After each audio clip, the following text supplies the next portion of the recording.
Caitlin used to roll her eyes at ghost stories, ridiculing the idea that wandering phantoms roamed the earth in the dead of night. For her, the world was a place of fact and logic. But as a senior in college studying folklore, she'd spent months comparing local legends, never imagining one might truly grip her life. Then came unsettling rumors about children materializing at night in heavy fog, dancing along deserted roads, softly calling to passersby to join their game. People swore the children weren't normal kids, but ghostly figures, with pale outlines and eyes that caught the moonlight. Those who approached either vanished altogether or emerged dazed, talking about giggles echoing in the silent mist. Curiosity gnawed at Caitlin. She lived in a coastal region prone to swirling marine fog, the kind that blanketed everything in milky white. Neighbors told hushed tales of nights when the roads seemed alive with fleeting shapes that resembled small silhouettes. Some insisted they heard skipping songs or quiet laughter. Others found footprints near their cars by dawn. Despite no official record, the fear was palpable. She was certain it was a perfect folklore research topic. Her final project would revolve around how modern communities handle supernatural sightings. She thought it would be straightforward. Gather testimonies, write a paper. Little did she know how swiftly rumor could morph into haunting reality. Her friend Adrian, a lifelong local, warned her that these children in the mist weren't a mild myth. He told her of distant relatives who once spotted childlike forms at night and never recovered from the experience. One relative ranted about their eyes glow in the haze, another claimed to have heard them calling her name. The repeated warning gave Caitlin chills. Never follow them. If they speak to you, do not respond. Although she was not easily frightened, the notion that repeated sightings spanned generations hinted there was more to the story. She hoped it was merely collective imagination. But a faint anxiety told her otherwise. The moors along the coast, the creeping white haze, the hush that sometimes settled along the winding roads. Perhaps something lived there, wearing a child's form like a lure. Compelled by both academic ambition and an uneasy fascination, Caitlin set out to learn more. She had no idea how deeply she'd plunge into a mystery older than any rumor. How the swirling mist could cloak illusions with frightening tangibility. The children's laughter, she would discover, was not an echo from the past, but a present threat, able to ensnare the unwary. And once you stepped into their domain, reason or logic might not protect you from the hush that devoured all other sound. Before risking any direct encounter, Caitlin spent days conducting interviews around town. She carried a recorder, notepad, and a patient smile. Most folks grew guarded if she asked about the children in the fog, shooting her wary looks as if she sought to poke at an open wound. A few outright refused, muttering it was too dangerous to speak. Others brushed it off, just kids messing around in costumes, they scoffed, though their uneasy expressions belied genuine fear.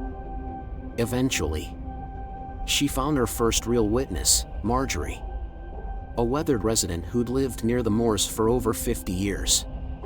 Marjorie recounted an evening decades ago when she drove a lonely stretch after midnight. Fog thick as soup. The radio crackled, then died.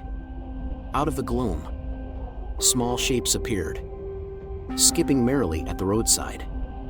At first, Marjorie said, voice trembling, I thought it was actual children stranded in the cold. But then they turned to face my headlights. In their eyes, they glowed, like tiny lamps in hollow faces. She braked in shock. The shapes giggled, motioning as though to say, come play. Terrified, she hit the gas, only to see them vanish instantly in her rear view. Her father dismissed her story as a dream, yet she insisted she was fully awake. Another older resident, Gavin, pointed Caitlin to an unsolved disappearance from some years earlier, a visiting salesman whose car was discovered on a heavily fogged road. Driver's door wide open. No footprints. No note. Just an air of hush lingering around the scene. Whispers abounded that the children had led him away. Some locals insisted they'd glimpsed tiny footprints near the car. But the cops chalked it up to rumor. The man was declared missing. Never found. Caitlin's interviews revealed an unnerving consistency: the hush, the illusions of children in period clothes, the sense of compulsion. People claimed everything else, sound, sense of time, dimmed the moment the children appeared. The accounts spanned decades, occasionally receding for years, then flaring up anew with multiple sightings in a single month. The most chilling element: each witness described hearing faint laughter echo through the thick vapor. None could forget how childlike it sounded, yet suffused with something ancient. The tension in Caitlin's chest grew, her rational mind grappling with how so many testimonies lined up. She wondered what primal force conjured these childlike shapes. Hoping to unearth older records, Caitlin combed through dusty library archives, scanning microfilm from local newspapers. She found scattered references to strange figures in the moor fog, though never explicitly calling them children. A 1936 article teased about a phantom ring of small dancers glimpsed near the Old West Highway. Another from 1959 mentioned a rumored lost orphan group said to roam the area after an old caretaker's home burned, displacing young wards. None offered conclusive evidence, but each carried that same ominous hush. Deeper in the archives, she discovered fragile documents referencing a possible tragedy decades prior. A small school or orphanage, name uncertain, caught fire under mysterious circumstances. Many children unaccounted for.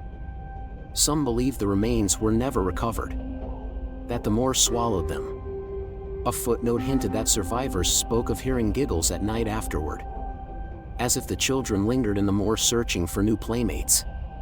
Her heart fluttered at the parallel to the current legend, yet verifying a direct tie proved tough. She spent hours scanning for related obituaries. Official statements, nothing concrete. The library staff, though polite, avoided direct conversation on the subject, as though they believed rummaging in these old stories might invite unwelcome attention. Regardless, Caitlin left with a sense that some historical tragedy had seeded this phenomenon, leaving restless or manipulated children's spirits behind. Or maybe something had stolen the children's identities, wearing them like masks to lure unsuspecting souls. The thought unsettled her more than any typical ghost story. Feeling stuck, Caitlin reached out to a friend, Adrian, who had a knack for local lore. He recounted how his cousin once claimed she spotted a circle of children playing hopscotch in the fog by a deserted stretch near the moors. The cousin, ignoring warnings, approached to ask if they needed help. She vanished for hours, found at dawn wandering in a delirious state, clothes damp, hair strewn with muddy reeds. She spoke of hearing lullabies that turned to shrill whispers, of seeing pale hands reaching for her in the haze. She eventually left town, refusing to speak of the event. Adrian admitted part of him never believed her tale until now. Caitlin recognized parallels to older testimonies. The hush, the illusions, the compulsion that drew the victim deeper. She asked Adrian if the cousin mentioned an orchard or old building. He shook his head, only that the moor felt like a different world, a place no daylight warmth ever reached, overshadowed by a hidden presence. This imagery gave Caitlin chills. She decided she must see the moors in broad daylight to confirm any building remains or orchard trees rumored to stand near the supposed orphanage site. Perhaps some root cause lingered physically, scorched walls, a playground. So they set a date for midday, when the sky was clear, the roads presumably safe. She believed minimal harm could come from a calm, sunny excursion. Still, the repeated warnings pounded in her mind: fog can roll in fast. If it does, Leave immediately. She promised herself to remain vigilant. The threshold she had no intention of crossing was investigating the area at night, especially if the children illusions manifested. But sometimes, as she would soon learn, the Moors harbor their own plans, ignoring well-laid strategies. Late one morning, with the sun shining, Caitlin and Adrian drove out to the moor's edge. The day was indeed bright, the sky a vivid blue with only a handful of clouds. They felt at ease stepping into the wide grassland, a tapestry of reeds and rolling terrain. The wind brushed the fields, carrying hints of brine from the distant sea. Adrian led them along faint, muddy footpaths that meandered between patches of tall grasses. After half an hour, they stumbled upon what looked like old orchard trees, stunted and half-dead. Scattered near them were crumbled stones, possibly a foundation. On closer inspection, Caitlin noticed charred timbers partially buried under moss. She shivered, suspecting these remains might be all that was left of the rumored orphanage or schoolhouse. The place felt oddly hushed, even in midday sunlight. Adrian commented that the orchard looked many decades neglected.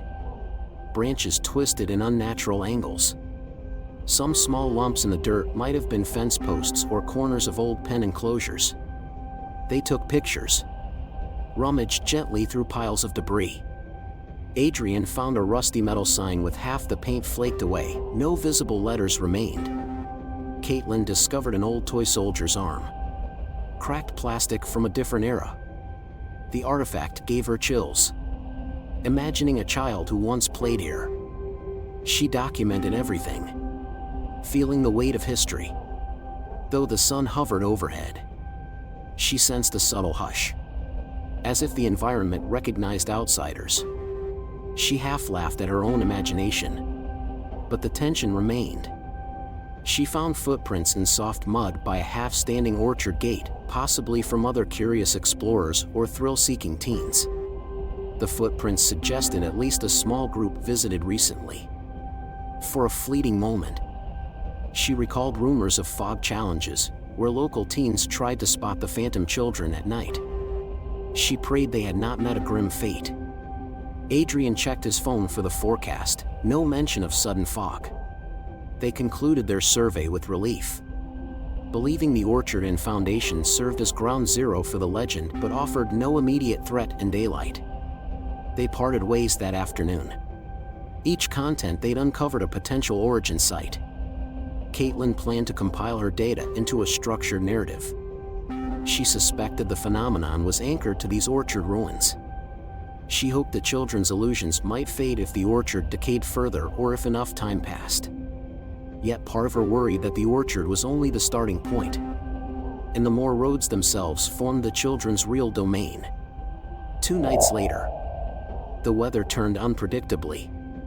Fog poured in from the coast around dusk, thicker than usual. Caitlin, returning from a friend's home, found herself on a lonely back road with swirling mist creeping under her headlights. Her heart rate rose. She recalled every warning. She tried to remain calm, telling herself she'd be home in minutes. But the fog turned to a dense wall, forcing her to slow. The hush arrived. Radio turned to static. Her chest tightened. Then, up ahead, faint giggles trickled through the hush. She caught silhouettes, small shapes dancing near a bend. Her mind screamed to drive on. Ignore them. But a child stepped into the roadway, staring at her with wide, pale eyes. She braked instinctively. For a moment, the hush pounded so loudly, she thought her ears would burst. The child beckoned with a tiny hand, lips parted in silent invitation. Another child emerged from the swirl, forming a pair blocking the car's path. Her entire body shook. "Keep going," she whispered. But her foot refused to move. Something about those eyes was mesmerizing, some ancient pull. At the last second, Adrenaline spiked. She stomped the pedal. The car lunged forward. The illusions parted, dissolving in trailing laughter. She barely caught her breath as she accelerated. When she glanced in the rearview mirror, one child stood in the center of the lane, watching her with an unreadable expression. Then everything vanished in the swirling white. She arrived home on the verge of tears. Realization hammered her. The children had physically blocked her. If her mind had been a shade weaker, she might have succumbed. She realized these illusions were not random. The entity controlling them was fully aware and hunting. Out of options, Caitlin turned to a local occult enthusiast, Laurel, rumored to have performed exorcisms or cleansings for lesser hauntings. She wasn't a licensed medium but had studied arcane manuscripts. Caitlin shared details of her encounters, the orchard ruins, and the hush phenomenon. Laurel listened intently, occasionally scribbling notes. She recognized a pattern: illusions disguised as children, conjured by some ancient presence feeding on unsuspecting travelers' curiosity or pity. The illusions used the children's forms to approach without fear, then led victims into the fog to vanish or return traumatized. Laurel believed the phenomenon might be partially bound to the orchard's site or the orchard's original caretaker's spirit. She recommended a direct confrontation, a summoning or banishing ritual near the orchard, performed on a night of thick fog, to sever the illusions from their controlling entity. She outlined a complicated set of steps, laying out symbolic items for the lost children, reciting lines to guide them to rest, while warding off the caretaker entity with protective runes. The risk was huge. If the caretaker's power proved too strong, the participants could be claimed as new victims. Caitlin's initial reaction was horror. Perform a ritual in the orchard at night? That was exactly the scenario every story warned about. But Laurel insisted it might be the only chance to free the region from this cyclical haunting, with multiple vanishings already. Ignoring the threat would only invite further tragedies. Caitlin, trembling yet resolute, decided to do it. She roped in Adrian for assistance, promising they'd be cautious, armed with salt, flashlights, maybe a few watchers outside the orchard. The date was set for the next major coastal fog forecast. They had 1 week to prepare.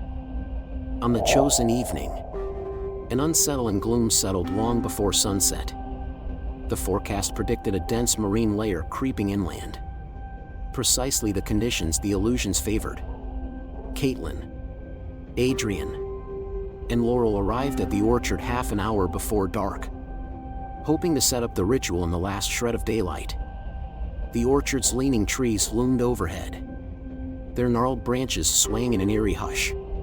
They placed small handcrafted dolls, each representing a lost child, arranged in a circle near the old foundation. Laurel used chalk to draw protective runes around the perimeter. As darkness fell, the fog thickened, swirling through the orchard in ghostly swaths. The hush emerged like a physical weight, dulling the rustle of leaves. Candles flickered on the ground, their flames barely piercing the whiteness. Laurel signaled they begin, each doll in place. They recited lines invoking mercy for lost souls, urging them to break free of any malevolent hold. Caitlin's voice shook with each incantation. Adrian scattered salt along the ring's edge, eyes darting for movement in the gloom. Sure enough, silhouettes began forming just beyond the candlelight, small figures with glowing eyes, moving in a circle as if playing. Their giggles were unnaturally soft, crawling under one's skin. A wave of dread passed through Caitlin. She repeated the lines to guide them to rest, ignoring the mounting hush that pressed on her ears. The illusions advanced, pausing at the ring of salt. Some knelt by the dolls, heads tilted in curiosity. For a moment, it seemed the ritual was working. The children recognized the tokens representing them. A bridge to peace. Suddenly, a fierce wind whipped through, extinguishing half the candles. A towering shape, darker than the surrounding gloom, rose behind the illusions. Laurel whispered. The caretaker entity, the hush grew brutal, pounding like unseen thunder. The illusions trembled, as though torn between the circle's call and the caretaker's grip. The shape hissed, intangible arms reaching. Adrian gasped. Caitlin stood her ground, voice cracking as she recited the final lines, urging the caretaker to yield. The hush roared. One by one, illusions blinked out or drifted upward in shimmering motes. Yet some twisted back into the caretaker's swirling mass. The caretaker let out a silent wail, as if half losing its hold. At last, with a final thunderous hush, everything vanished, illusions, swirling shadow, the presence. The orchard was left in near silence, the moor's normal wind returning. Collapsing to their knees, the trio felt drained, physically and mentally battered. Laurel panted that they likely freed many child spirits, though she suspected the caretaker's spirit retained a fraction of them. Caitlin's heart clenched at the memory of a single small figure among the illusions who had not ascended, turning away instead. Adrian believed they had at least weakened the phenomenon, preventing further mass vanishings. The orchard glowed with a sense of release, as if the majority of lost souls were finally at peace. Still, the caretaker's shape had not been destroyed, just diminished. For a short while, local sightings decreased. People in town no longer reported hearing midnight giggles or glimpsing child silhouettes. Some believed the children's presence ended for good. Caitlin felt uneasy about that lingering caretaker fraction. She tried not to dwell on it, focusing on completing her final paper. She included a careful retelling of the orchard ritual, leaving out certain personal details. Laurel returned to her usual life of quiet mysticism, stating the caretaker might be starved of enough child illusions to pose widespread threat. But she also admitted that if it found a new line of energy, like a vulnerable traveler or a crack in the orchard wards, it could resurface. Caitlin found her nightmares mostly eased, replaced by half-lucid dreams of grateful children's faces dissolving into light. The caretaker rarely appeared in her sleep. She dared to hope it was truly over. Then, one cold evening, she glimpsed a silhouette behind her backyard fence, small, solitary, eyes bright with sadness. The hush flickered around her momentarily, then vanished. She realized a single leftover child soul remained trapped. This indicated the caretaker wasn't gone. She resolved, if it re-emerged, she'd be ready. Weeks later, rumors surfaced that a traveler's family reported him missing after driving near the moor during a light fog. No illusions had been widely spotted, but the hush had seemingly claimed another victim. Caitlin's heart sank, suspecting the caretaker's spirit had reactivated. She told Adrian they might need one last measure, a direct confrontation. Laurel, however, had exhausted her known rights.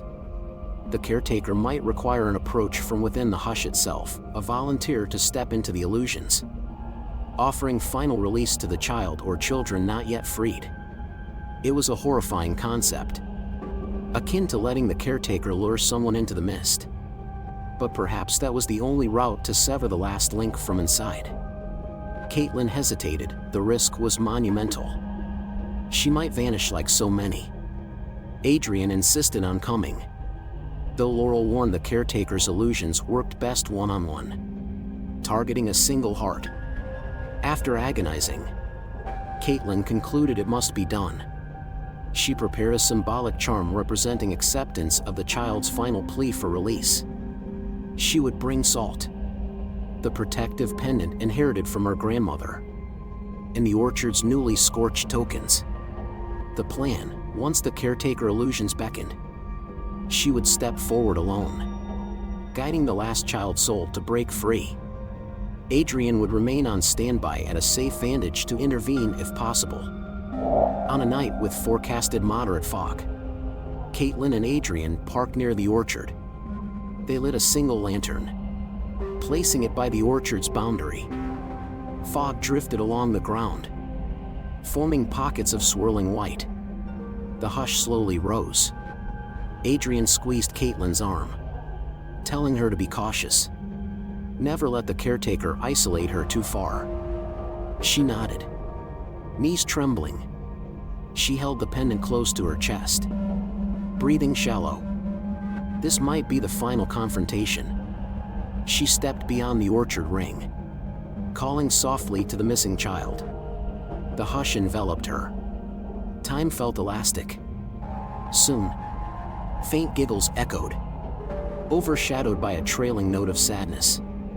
A single silhouette emerged from the swirling mist, the small child. Eyes luminous, face forlorn. Caitlin's chest tightened. She knelt, speaking gently, "We want to free you.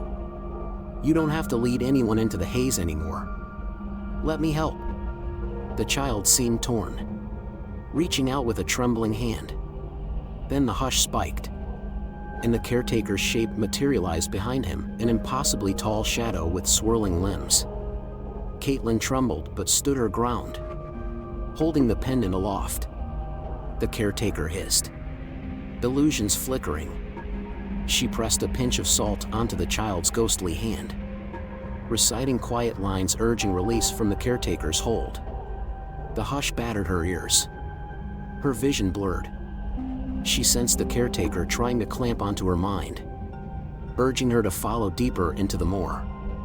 The child's eyes gleamed with new determination, as if supported by Caitlin's charm. He turned on the caretaker, letting out a silent cry. The hush roared, intensifying. Caitlin felt she might be ripped apart, yet she refused to yield. Chanting the orchard ritual lines again, the child's form glowed faintly, stepping away from the caretaker's intangible grasp. Suddenly, the caretaker lunged, swirling into a vortex of black. The child took Caitlin's hand, pulling her into a ring of bright luminescence that flared from the pendant. The caretaker screeched, intangible arms failing to seize them. The hush climaxed in a violent wave, then shattered. The child dissolved in a swirl of shimmering lights. Face peaceful, Caitlin collapsed to her knees, tears streaming, adrenaline crashing. She sensed the caretaker's presence wane, as if starved of illusions. The orchard's hush evaporated, leaving normal moor air. Adrian rushed forward, helping Caitlin stand. The orchard fell into an almost radiant calm. No swirling illusions, no echoes of giggles. She believed they had, at last, liberated the final child's soul, depriving the caretaker's spirit of any ghosts to manipulate. Over the following weeks, no new vanishings were reported. No sightings of childlike forms in the fog. Local drivers noticed that nights of thick mist came and went with no hush. No illusions beckoning them from the roadside. A sense of relief swept the region, though many remained cautious. The caretaker's power seemed broken. Caitlin completed her study, documenting each step, from the orchard discovery to the exorcism attempts. She disguised personal names and certain details, uncertain if revealing them might awaken the caretaker anew or invite foolish thrill-seekers to the orchard. Her final pages concluded that the children in the mist phenomenon was, for now, laid to rest by an act of compassion and purposeful release. She remained humble, uncertain if something so ancient could truly die. But each time she stared into the moors at dusk, she felt no hush, only a quiet breeze across the reeds. Still, a small corner of her mind recalled how legends rarely vanish permanently. If someone disturbed the orchard remains or invoked the caretaker's name, perhaps the illusions could reawaken. The caretaker might be a hungry force biding its time. Yet for the moment, tranquility reigned. Townspeople found renewed confidence driving after dark.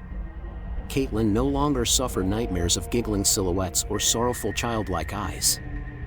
And so, the warning softened in local memory. Future generations might only find a faint mention of childlike ghosts in the fog, unsure if it was rumor or archaic tale. But if one day the hush returns on a heavy night of swirling white, if travelers once again see small forms skipping by lampposts, beckoning with tiny hands, the final chapter of The Children in the Mist may yet be rewritten. For now, however, Caitlin rests in the knowledge that she answered their call not by following them to oblivion, but by guiding them to peace, and in doing so, banished the hush that once devoured unsuspecting souls on lonely roads.